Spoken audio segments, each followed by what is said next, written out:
Dans le dernier épisode de Ciné Défi Extrême, l'une de nos candidates préoccupée par ses rondeurs a bien fait de s'abstenir de manger trop gras. Car lorsque tout le monde est tombé malade, c'est la seule qui a été en mesure d'aider ses camarades très affaiblis par un mal inconnu. La quête d'un remède est devenue un enjeu de la plus haute importance. Le défi a été remporté et l'antidote trouvé. Ses camarades lui sont tous reconnaissants. Oh, oui, désolé. Les histoires de virus et de maladies dégoûtantes, ça me donne faim. Mais à présent, l'heure n'est plus au grignotage, cher public. Car après l'épisode totalement terrifiant que vous allez voir, je vous garantis que vous n'aurez même pas envie de passer à table pour le dîner. Cramponnez-vous bien à vos bassines. Car voici votre nouvel épisode de Ciné Défi Extrême.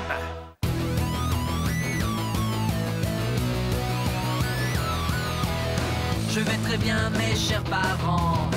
Je pense à vous souvent. Vous me demandez ce que je veux devenir. Et bien voilà que le grand jour arrive. Je vais devenir célèbre. Je me rapproche du firmament. Faites vos bagages car je suis déjà le gagnant. Tout à prouver et rien pour m'arrêter. J'y arriverai. Et je deviendrai célèbre.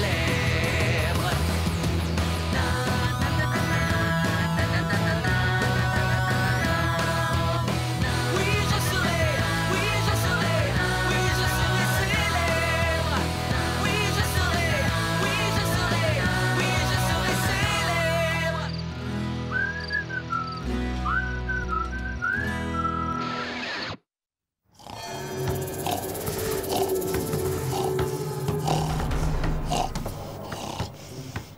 Edith, t'as pas une cuisse de poulet? Ou bien sinon, un valet?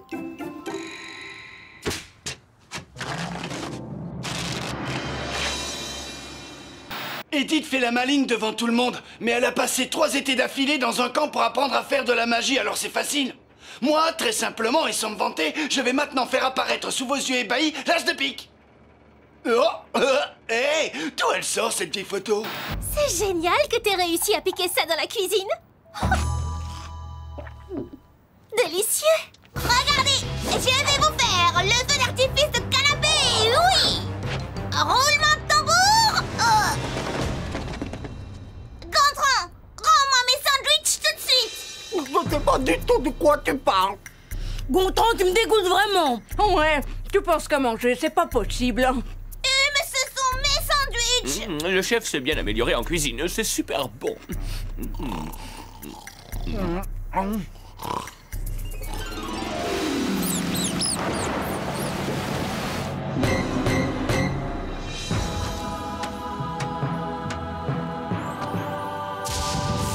Hey!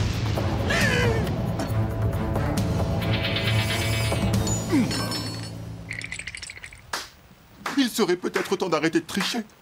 Le pacte que j'ai fait avec vous, ça me donnait mauvaise conscience. J'aime pas ça, c'est pas bien. Il s'agit pas de savoir ce qui est bien ou mal, petit. Toi et moi, on va gagner ce $1 million et c'est tout. On est bien là, hein, qu'on est bien. T'imagines s'il n'y avait pas d'épreuve et pas de défi aujourd'hui? Oh, ce serait génial. Ne rien avoir à faire pour une fois. On pourrait en profiter pour se tresser les cheveux, ce serait bien, hein, Berthe? Encore en train de papoter? Eh bien, c'est pas comme ça que vous allez gagner le jeu. Mais je crois qu'il n'y a pas de défi Ah aujourd'hui. si, il y a intérêt. Moi, je suis là pour gagner le $1 million. Et plus vite je vous aurai éliminé, mieux ce sera. Bande de mollassons. Vous voyez ces petites bosses sur la radio? C'est les os de la colonne vertébrale. Alors je ne suis pas toute molle. Et je ne suis pas une suiveuse. Je fais partie des pom-pom girls du lycée, moi. Et avec mes sœurs, quand on décide de faire quelque chose, je ne sais pas moi, du shopping ou d'autres trucs, j'ai toujours mon mot à dire et je suis toujours d'accord. Oh, mais je peux changer? Enfin, si ça ne dérange personne. Votre attention à tous, pauvres petites victimes. Je vous demande de me rejoindre sur le plateau de tournage, tout au nord du studio. Amenez des pastilles pour la gorge. Les hurlements, ça peut faire mal à force. Oh zut, il y a une épreuve alors. Promets-moi qu'on stressera les cheveux quand même. Oh oui, j'adore changer de coiffure. Il nous fait marcher pendant une demi-heure et ce bougre ne daigne même pas se montrer. Non mais on croit rêver. À mon avis, il s'est endormi à cause de toutes les heures supplémentaires qu'il fait pour mettre au point de nouvelles méthodes de torture.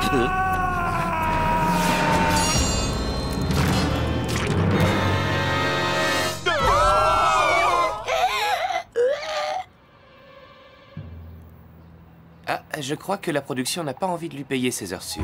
Alors là, détrompe-toi. Oh, je suis déçu. J'avais une furieuse envie de jouer aux osselets. Et oui, c'est ça la magie du cinéma, les amis. En réalité, je suis en pleine forme, ça vous rassure, hein? Vous voulez connaître le truc? Non! Notre brillante équipe chargée des effets spéciaux a mis du faux sang dans une petite membrane en plastique. On y attache une petite charge et on la fait exploser au moment de l'impact. Vous voyez? Ajoutez-y un vieux trucage pour l'illusion d'optique et tout le monde a cru que je me faisais empaler. Bon, super. Et alors? Incroyable, t'es pas du genre impressionnable, toi, dis donc. T'as même pas crié. À l'intérieur de moi, si. Mais je peux pas l'extérioriser. Hein? Quand j'avais 10 ans, il a fallu que je me fasse opérer des amygdales. Pendant l'opération, il y a eu un bête accident. Le docteur a fait tomber sa boucle d'oreille dans ma gorge. Et depuis, je peux plus crier. Non, tu rigoles. Je suis très sérieuse. Bien, vous l'aurez compris, votre épreuve du jour a pour thème les films d'horreur. Vous savez, ceux qui vous glacent le sang.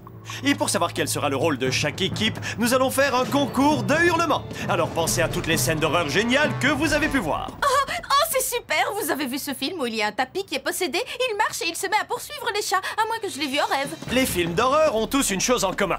Les acteurs sont capables de pousser des cris surhumains, sans oublier le méchant qui veut les tuer. Alors attention, chaque équipe doit choisir un tueur, et ceux qui restent pousseront des hurlements. Si votre tueur réussit à vous faire crier plus fort que ceux d'en face, votre équipe gagne! Il faut que ce soit Hugo le tueur. Je sais pas ce que vous en pensez, mais je crois qu'il a des tendances psychopathes. C'est clair qu'il fait peur, je l'ai toujours trouvé louche, moi. Et puis il joue bien, on l'a vu dans les autres épreuves. DJ va faire le tueur. Pour une fois qu'on est tous d'accord dans l'équipe, vous allez pas vous emmêler? Si, si. DJ va le faire. Écoutez, chef, ce qui serait bien, c'est que vous vous contentiez de faire votre boulot et de nous préparer des sandwichs. Et moi, je m'occupe du reste.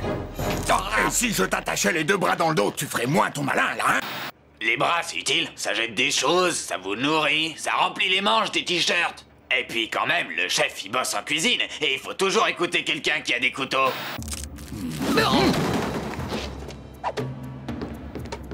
Depuis quand le chef vient mettre son grain de sel dans les épreuves? Moi, perso, je trouve que ça sent pas bon. Oh, ça doit venir de moi. Désolé. Je gardais ça pour le manger plus tard. Écoutez, le tueur, il faut que ce soit moi. Comme ça, le masque me permettra de protéger mon beau visage. Non, attends! Moi, je peux être bien plus effrayante que toi. Même mon propre chien a peur de moi, alors tu vois? Non, impossible, j'y crois pas. T'es mimi comme tout. Écoutez-moi. Berthe? Plus tard, Tania, je veux faire le tueur, d'accord? C'est comme ça. Attends un peu, t'as pas vu ce que je sais faire? Oh, ça fait pas peur du tout, ça. Moi, je trouve ça craquant. Oh, là oui, ça fait peur. Ça suffit maintenant. C'est Berthe qui va faire le tueur et c'est comme ça. Vous savez bien que Berthe ne peut pas crier. Il faut que ce soit elle le tueur, sinon on n'a aucune chance de gagner. Je peux vous dire que ça me fait un bien fou de m'exprimer pour une fois. C'était presque même mieux que de se sentir jolie. Enfin, presque.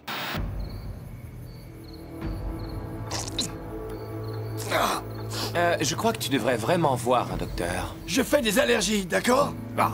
Très bien. Justin et Harold, préparez-vous à l'entrée en scène de votre tueur. Et attention, n'oubliez pas, je veux des hurlements à m'en faire péter les tympans. On va mesurer le volume de vos cris grâce à notre compteur maison, le criomètre. Lumière, caméra, et action!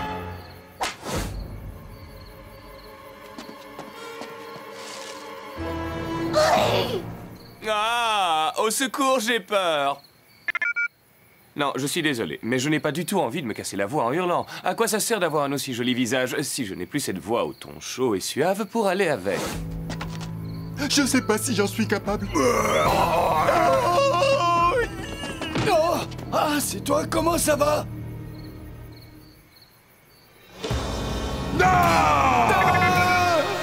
Avec un bon 50 affiché sur notre criomètre, c'est donc DJ, Harold et les électrobarjots qui remportent la première manche de cette épreuve. Franchement, je trouve qu'il y a de gros problèmes d'indiscrétion dans ce scénario. Non mais c'est vrai, ça se fait pas de filmer les gens sur le trône. Dans la première saison, il y a eu un petit accident où on m'a vu faire pipi. Mais ça n'arrivera plus. Et puis, comment voulez-vous que je hurle? Je sais très bien que Berthe va arriver d'une minute à l'autre. Elle ne ferait même pas peur à une mouche, alors.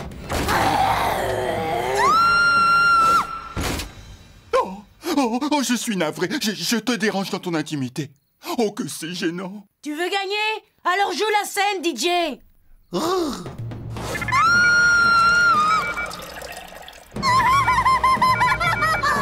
que tu cries bien, Tania. Mais c'est bon, j'essaie même plus de te faire peur, là, regarde. Non, pardon. Désolée, c'est juste que... Je suis censée avoir peur de cette grande guimauve. Ce gros chat de DJ, plus d'eau que lui, tu meurs. Et la deuxième manche est donc remportée par Berthe, Tania et les bras cassés avec un joli score de 85 sur le cryomètre. Si DJ n'est pas convaincant, c'est le reste de son équipe qui va devoir l'être. Bon, les amis, voici la scène qui va vous départager.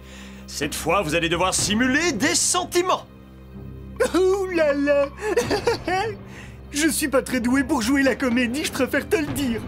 Oh, c'est pas du tout un film d'horreur, ça. Ils veulent qu'on s'embrasse. Oh, j'adore ce jeu. Viens voir, toi. C'est gênant, là.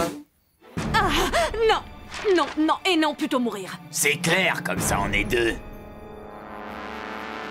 N'oubliez pas qu'il y a $1 million à la clé, les enfants.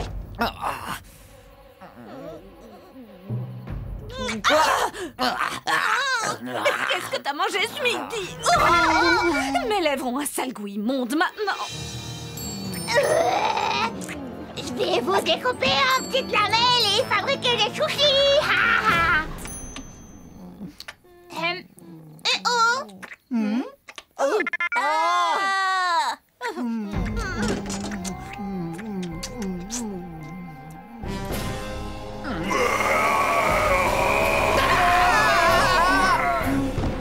Bon, eh bien, il semble que DJ et les électros complètement barjots aient gagné cette manche haut la main.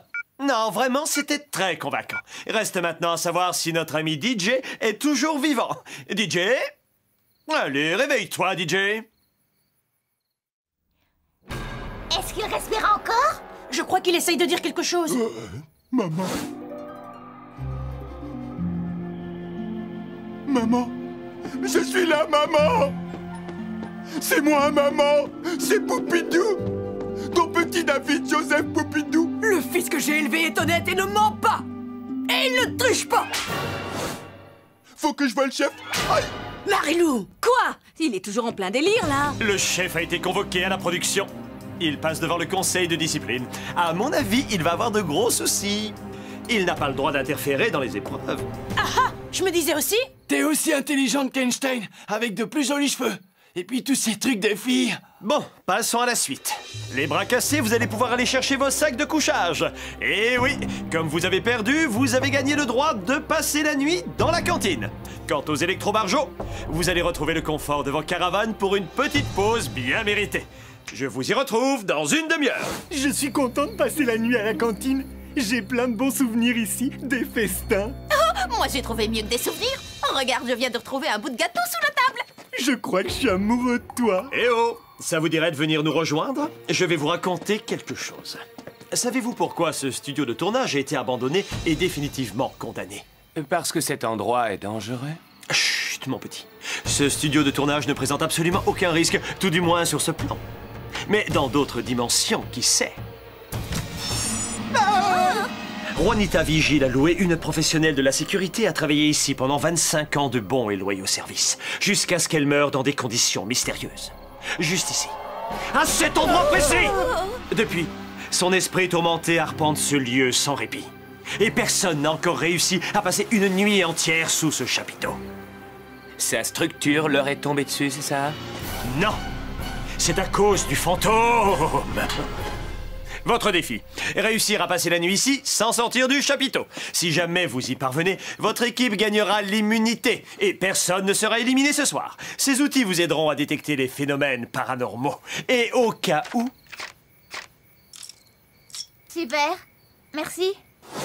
Voilà, les bras cassés sont tranquillement installés sous le chapiteau de la cantine. Votre défi consiste à vous inspirer des maîtres des effets spéciaux et réussir à leur flanquer une truie bleue.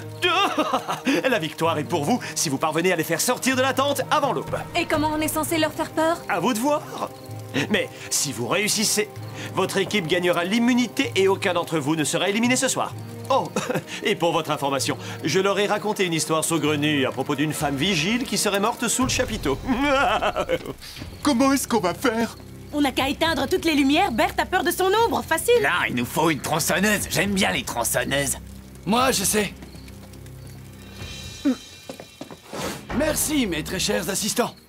Et à présent, Harold le Magnifique est fin prêt à terroriser nos adversaires en les forçant à se rendre grâce au ballon des illusions.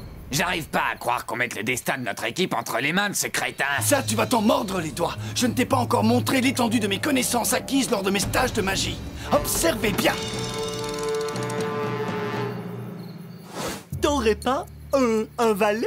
Oh, c'est pas vrai, comment tu sais? Je croirais presque que t'es voyant. Oui, je sais, c'est dingue, hein? Il est super fort, ce Gontran.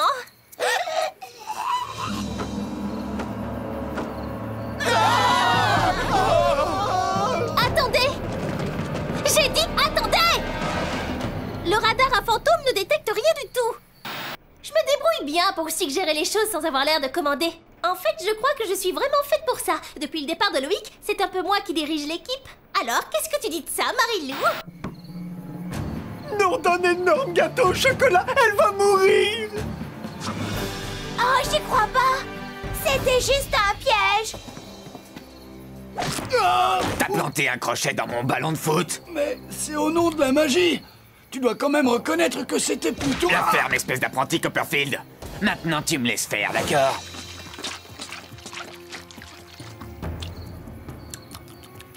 Il faut plus de sirop de maïs. C'est pas encore tout à fait assez visqueux. Je vais te chercher ça. Alors là, respect, Hugo.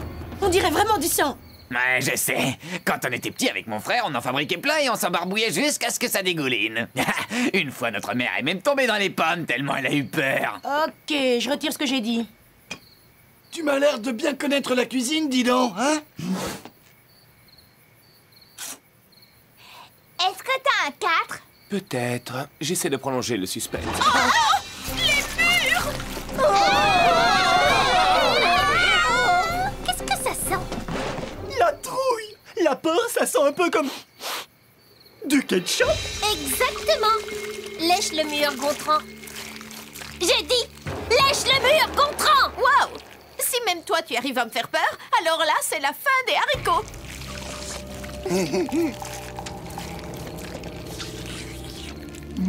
C'est bon! Est-ce que quelqu'un a une autre idée géniale? N'importe qui, sauf Hugo. DJ n'a encore rien dit, et quelqu'un qui ne dit rien, c'est forcément qu'il pense à quelque chose. J'ai pas envie de faire peur aux gens.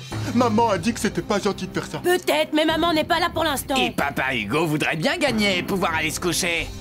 Alors? Donne-moi tous tes deux. D'accord, mais je te les donnerai plus tard si ça te dérange pas. La nuit est tombée. Ouais, bien joué, Eclipse. Renard Druset est en place. Oui, c'est bon pour moi, je suis prête. Mais arrêtez enfin, vous savez bien que c'est Louis qui essaye de nous faire peur, mais dans l'équipe de Tania, on n'est pas des mauviettes. L'équipe de Tania?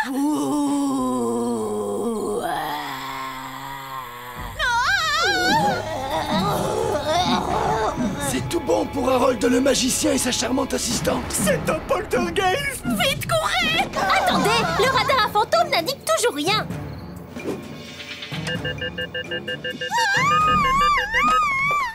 Et voilà le travail, on a gagné. Wouhou! Ouais! DJ? Ça va? DJ? Maman n'aime pas les tricheurs, David Joseph! Je dois dire que tu me déçois énormément, Poupidou! Hé!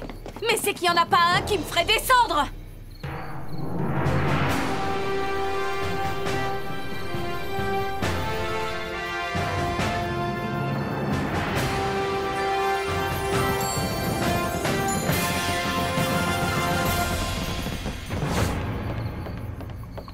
Alors, les bras cassés, trouillards, il est temps de savoir lequel d'entre vous ne recevra pas de louis d'or cette semaine. Qui va rentrer à la maison déçu, le cœur serré et les larmes aux yeux.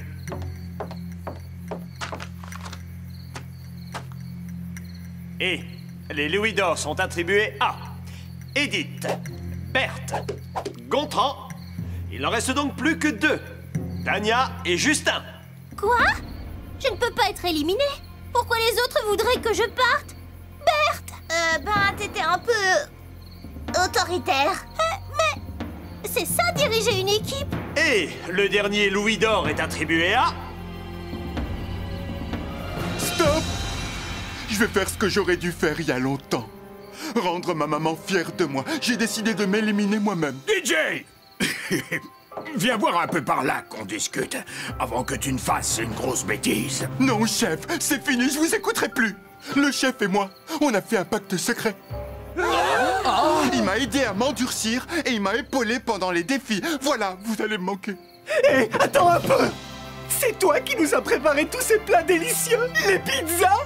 Les beaux gâteaux? Ah, les petits sandwichs! Sérieux, faut pas que tu partes. Ouais, on a qu'à plutôt éliminer le chef à la place. Non, désolé, il faut que je me rattrape. Pour ma maman. Tu pourras nous envoyer des vivres! S'il te plaît, rien que quelques petits sandwichs de rien du tout! Il semble que le seul espoir de Gontran d'adoucir son quotidien parmi nous se soit envolé. Bien qu'il ait survécu aux terribles épreuves de cette semaine, sera-t-il en mesure d'endurer le défi le plus horrible, le plus épouvantable, le plus répugnant et le plus ignoble qui soit? C'est-à-dire... La nourriture du chef!